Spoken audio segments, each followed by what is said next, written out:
Welcome to our wonderful beginning of December 6th service here at the Temple of the Living God in St. Petersburg. So to all of you present by video and by the grace of the internet now, we certainly welcome you wherever you are and hope you will join us often as we come together in a time of inspiration and in a time of revelation. The inspirational reading that I have for you this morning is taken from the writings of Roy Eugene Davis.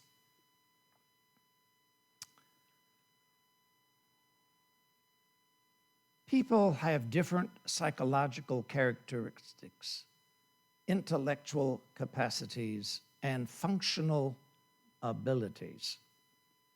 Knowing this, without judgment or endeavors to interfere, allow others to learn, to grow, and creatively express in ways that are best for them.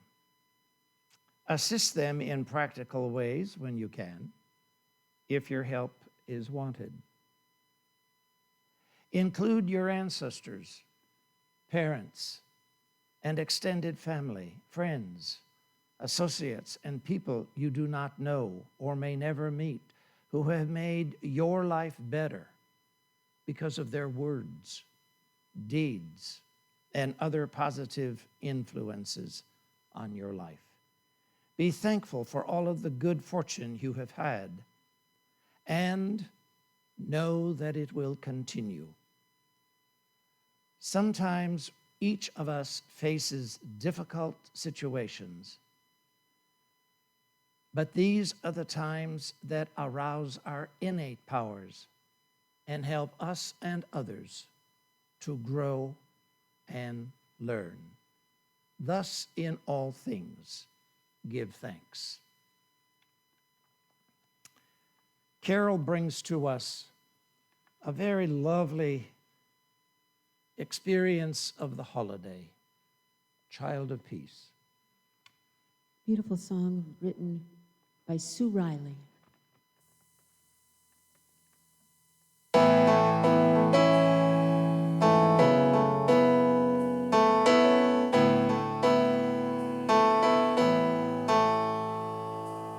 Long ago a child was born into a world confused and torn, and brought the gift of hope to you and me.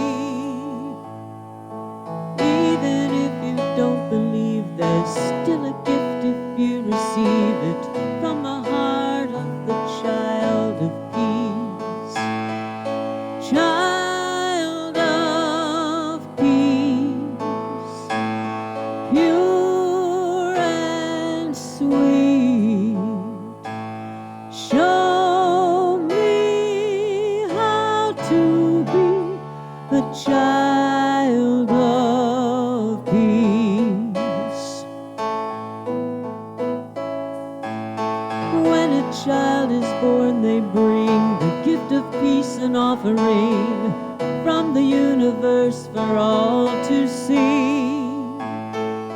In my heart there is a space, pure and sacred, warm and safe, where the child of peace resides in me. Child of peace, pure and sweet, show me how to be a child of peace. So the seeds of peace are sown in fields of hope where love is grown.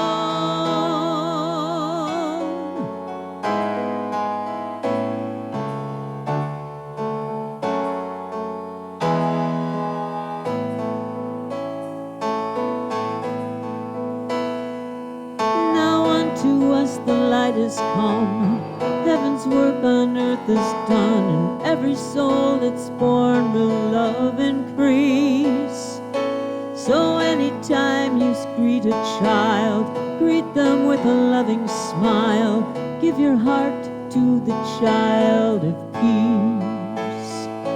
Child of peace, pure and sweet. Show me how to be the child of peace. Child of peace, pure and sweet. Show me how to be the child of peace.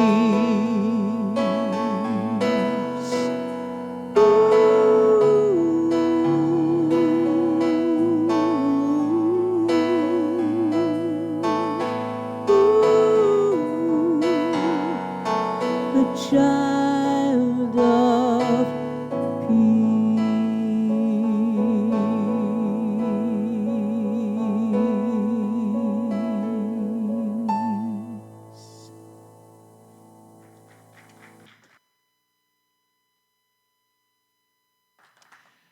Thank you, Carol.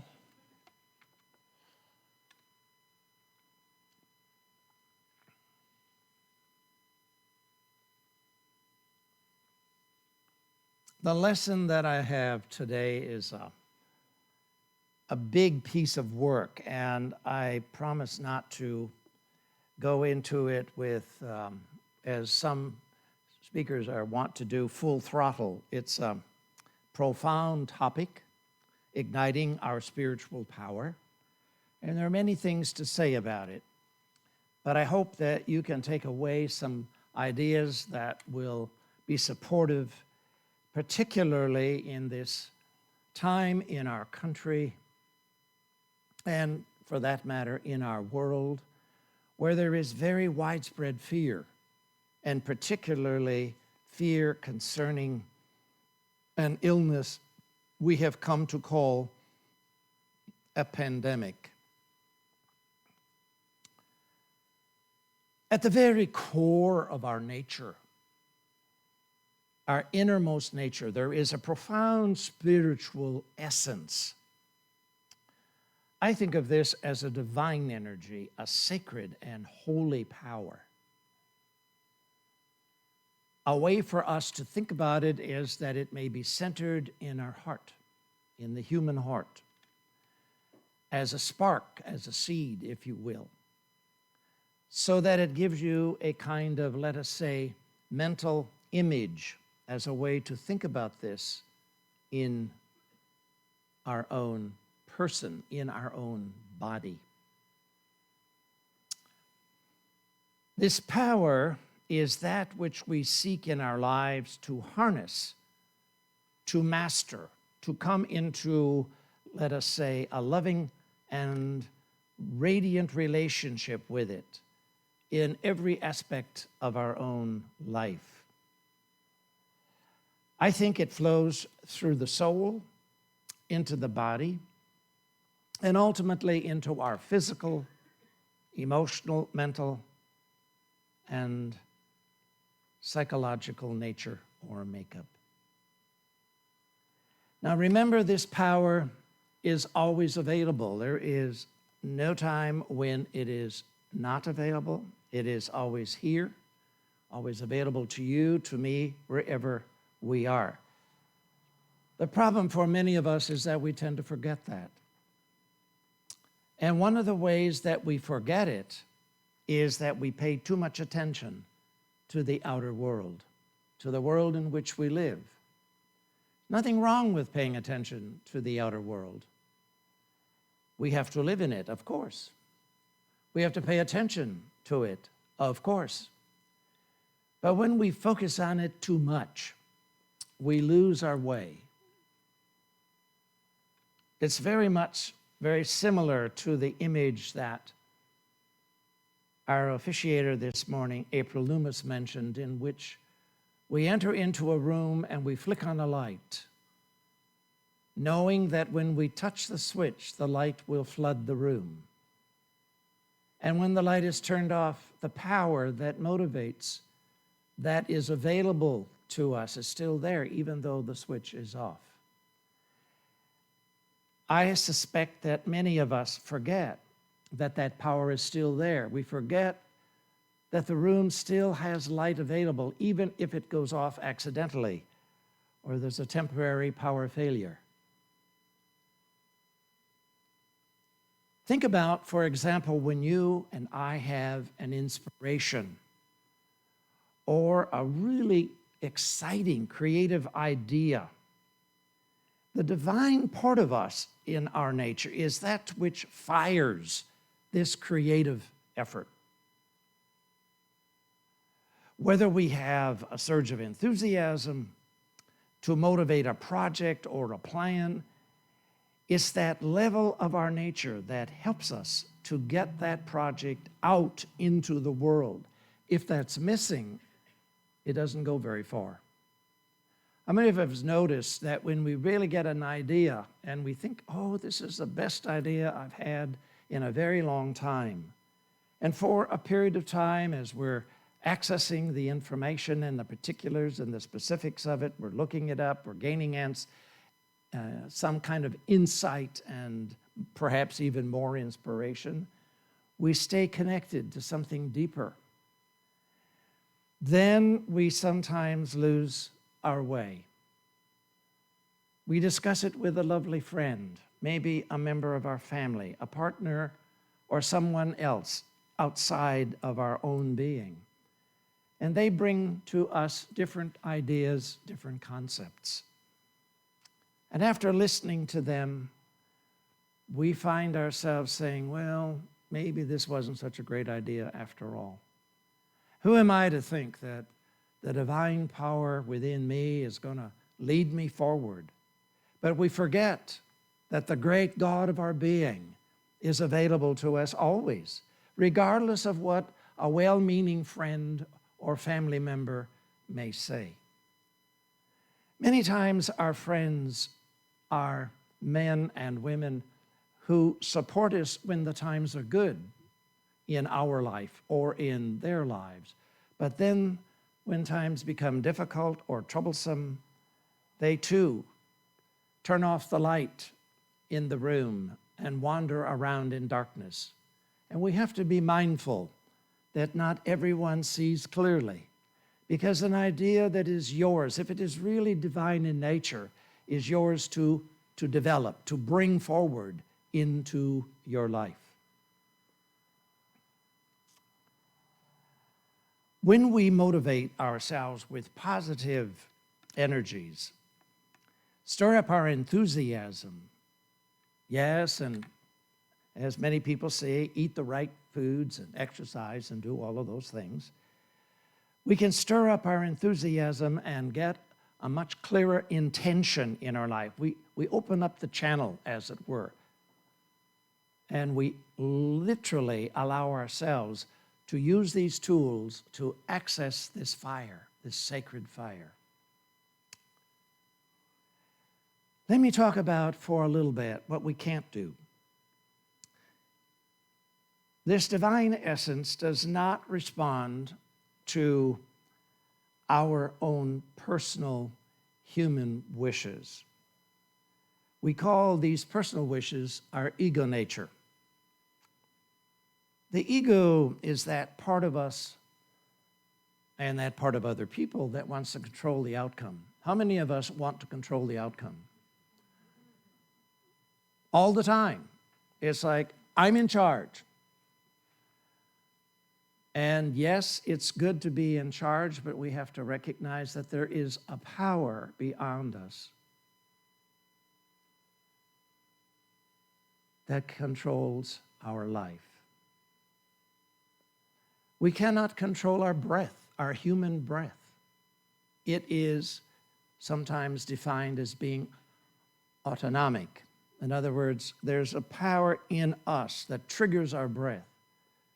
Now, in great states of shock or anger, we can stop our breath, or if we are injured in a major way, and that can and does impact our breath. And yes, if we don't have our breath for very long. As you well know, as we all know, we will not live in the physical sense. So that power that's there is available to us. It's really always available to us. The work for us is not to forget it. Our ego is often that part of us which wants to see an end result. We want often to manipulate the outcome. And that does not really bring happiness. I have met many men and women in my life who have been really very successful, have achieved great prominence in the world of flesh and form. They're loved by family and friends and the community in which they live, and have what we now like to call significant disposable income. But they're not happy. They're often asking the question, I'm not fulfilled. My life is somehow not meaningful anymore. What is it that's missing in my life? Often they think it's, oh, I need to earn more money. I need to create another big business and be successful in the human world. And that is not what brings success, really, or what I would call fulfillment. Fulfillment is an inner matter. It's really the capacity we have to appreciate and to value what is true of our own innate being, this fire that is burning in us that wants to be seen and heard in our relationships and our friendships, in our world and in our community. I spoke a little bit earlier of our ego. Our ego is necessary to bring results in the world. And the ego helps us to do the work, to get a certain job done, to get the physical training we need, to have academic training, and to have all the tools that are needed in our life to make our life work. And every one of us has to learn how to do that. That's a very individual task. I've read recently, and I'm certain many of you have read, that the pandemic is now going to offer a whole world of opportunity for young men and women, not just young men and women, but all men and women who really are open to seeing how their life works beyond the form that they've had up to this particular time. And I can begin to see how some of that may happen, and that's not my purpose to discuss that this morning. What I want to really bring to the attention of everyone today is that all of the elements of our nature bring us results. They help us to achieve a long-sought goal or a great accomplishment. And that accomplishment is necessary in the world, whether it's a relationship to our partner, to our wife, to our children, to our husband, to the people who we work with, whether it's working in a certain kind of community, whether it's a business or a bank or driving a vehicle that hauls goods from one part of the country to another. It does not matter what the nature of the work is. All of that can be helpful to us because it helps us to see the end result. One of the things about service is that when we actually perform an act of service to another man, to another woman, or to a group, we actually see a result of that service benefiting them in the moment. Whether it's a plate of food, whether it's a drink of water, whether it's clothing on the body, a place to live, money to live by, and so on and so on and so on. All of that is part of the collective effort that all of us have put together over time. Here at the church, we've announced now since the beginning of the pandemic that we are collecting food for a local charity, the St. Petersburg Free Clinic. I've heard from the clinic itself telling us, as one of the contributors to their organization, that the need for food has increased, not decreased, in this month. And that it is organizations such as ours that helps feed the community. So be aware that when you take extra money out of your own pocketbook and you buy extra food for this organization, or whatever organization you feel led to give to or support, you are supporting the community of men and women and children out of the effort that you have put forward in your life. It's a major kind of fulfillment in a way for us. Spiritual fulfillment is evidenced, I believe, in compassion, in love, in peace, and a sense of purpose in the world in which you and I live. It helps us to deal with our relationships to the people we love. Supposing you have a partner, a wife, a husband, a mother, a father, an uncle, a grandfather, an aunt, or whoever it may be in the family sense that is not doing well. It can be easy sometimes to say, well, they got themselves in that mess. They weren't very responsible people in their lives. They misspent their money, and they did this and that and the other, and they should have done differently. When we are really operating out of compassion, we let go of the words, she should have done, or I should have done. We let go of that because that man or that woman is still, like us, a child of God. Compassion doesn't always bring healing, but it brings a measure of inner comfort, an inner sense of value. If a woman or a man who is experiencing compassion from us feel valued, not that they want you to fix their lives, but to be valued for their existence on the planet, you and I make a contribution that is beyond measurement.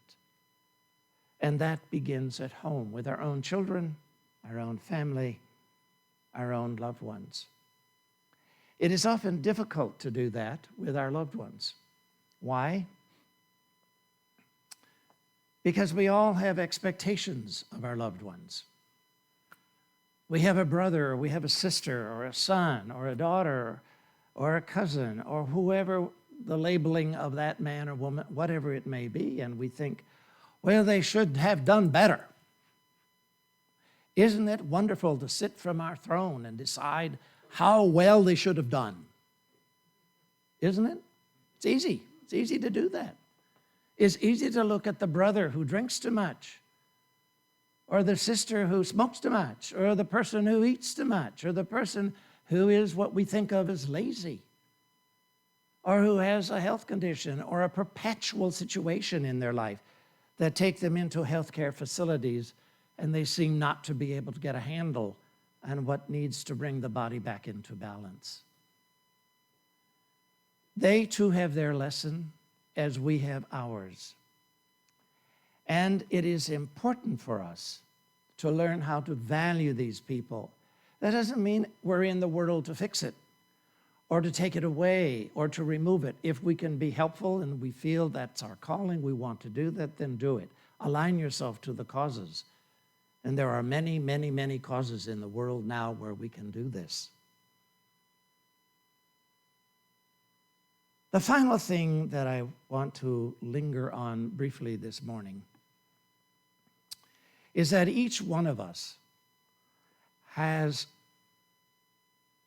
certain issues, or we have certain matters in our own life that we struggle with. We never really know what another man, what another woman is facing in her or his life. I had such an issue which happened to me this week. And while I won't go into the detail of it this morning, it was a very revealing circumstance. I had a conversation with a very long-time friend via telephone who revealed something that I've never known about her. But this past week, she decided that this is something she was ready to share. And it was difficult to listen to, but it was a moment of deep truth for her, and a very painful truth, because it's the first time that she's really owned up to the set of circumstances that impact her at this time in her life. And she chose me to listen. And she asked me at the end if I would pray for her, which of course I was not only honored to do, but very deeply grateful to be able to do. Because she is really like us all, a wonderful child of God, and needs her level of support now. But I would like to remind you, all of us, that there are men and women and perhaps children in your life that you can reach out to. It doesn't mean that you have to call them on the phone or send them an email or a text and say, do you need something? They probably are not going to tell you. But if you have the calling to pray, to hold them in prayer, to love them, and to just send light to them, turn on the light switch in your life to that man, to that woman, to that group of people, that family, if you know a family. Because this is how you send out the spiritual power that is within you. When our power is ignited, it spills out into the room unbidden. It's like a candle that's lit. We don't have to worry about how bright the candle is. If it's lit, the light is in the room. We can draw closer to it or further away from it, but the light is still there. It doesn't go out. And the inner light is always there, even though it may at times seem like it's not there. In closing, I would like to invite you today to remember all of the men, all of the women in your lives that have gone before you. I'm thinking in particular of members of the family, perhaps, or friends, maybe teachers, loved ones by whatever name, and role models that have been important to you in your life, possibly teachers in your school, your high school, your college years, or wherever these teachers have shown up in business, in the marketplace, in the world. And just include them, even though they may no longer be in form, in flesh. They are the shoulders upon whom you and I stand today to go forward. Their modeling helped me, helped you, helped us to do the work that we're doing. Let us give thanks for them. Every single man, every single woman, and include especially the people in your life that have been difficult. The people that you say to yourself, God, I'm glad she's gone, or he's gone, or whatever the words may be. Let us say, indeed, thank you for this man, thank you for this woman who came into my life to help me strengthen what I know to be true and to bless all beings, to help me be the man, to be the woman that I am here and now. In this way, the power that we have ignited in our lives shows. It's not about showing it as much as it is being it. And that's my message. Be the light in the world this holy season that you seek to be unto yourself. Thank you.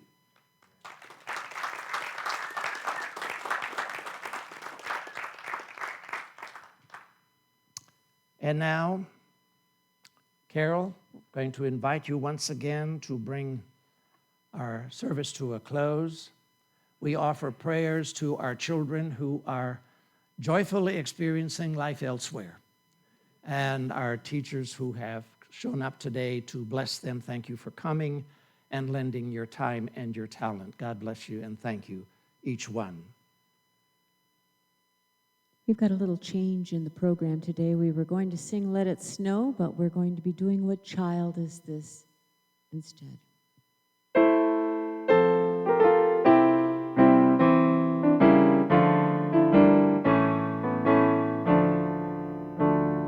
What child is this who lay to rest on Mary's lap is sleeping, whom angels greet with anthems sweet, while shepherds watch are keeping? This is Christ the King, whom shepherds guard and angels sing. Haste, haste to bring him, Lord, the babe, the Son of Mary. So bring him incense, gold, and myrrh, come peasant king to own him. The King of kings salvation brings, let loving hearts enthrone him. This is Christ the King, whom shepherds guard and angels sing. Haste, haste to bring him, Lord, the babe, the Son of Mary. Enjoy the rest of your day. Thank you.